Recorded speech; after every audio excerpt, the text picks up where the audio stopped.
वोए कंदी वत मता वोए विसारे।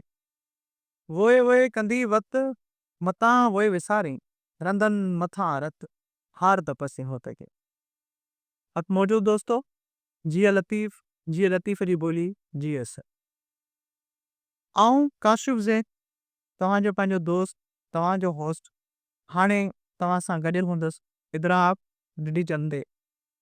जीअं त हीउ प्लेटफॉर्म सिर्फ़ ऐं सिर्फ़ अदम, तारीख़, सिंधी ॿोली, सिंधी सकाफ़त, तहज़ीब ऐं तमदन खे उजागर करण जे लाइ ठाहियो वियो आहे।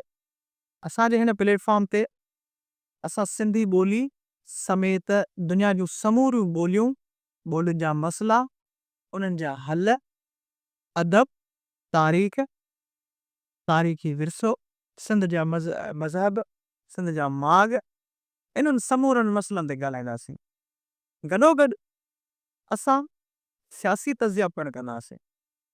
असांजो हीउ जेको चैनल आहे या जेके असां प्लेटफॉर्म चयो, उहो सिर्फ़ ऐं सिर्फ़ इन मक़सद जे लाइ आहे त असां पंहिंजी सिंधी ॿोलीअ खे, सिंधी ॿोलीअ सां गॾोगॾु सिंधी अदब खे, सिंधी अदब सां लाॻापियल जेके बि असांजी तारीख़ आहे, असांजा मौक़िफ़, असांजा मौरख, असांजा अदीब आहिनि, उन्हनि जा इंटरव्यूज़, उन्हनि सां पॉडकास्ट समेत जेके बि कारवायूं आहिनि, उहे सर अंजाम ॾिनियूं वेंदियूं।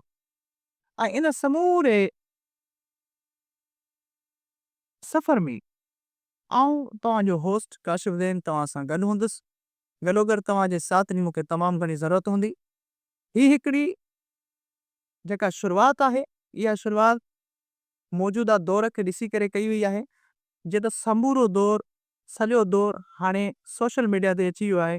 असां चाहियूं था त असांजी ॿोली, असांजो अदब, असांजी तारीख़, असांजा अदीब, असांजो जेको विरसो आहे, सकाफ़ती विरसो आहे, इहो सोशल मीडिया जे ज़रिए असां पंहिंजे नई नस्ल ताईं पुॼाए सघूं।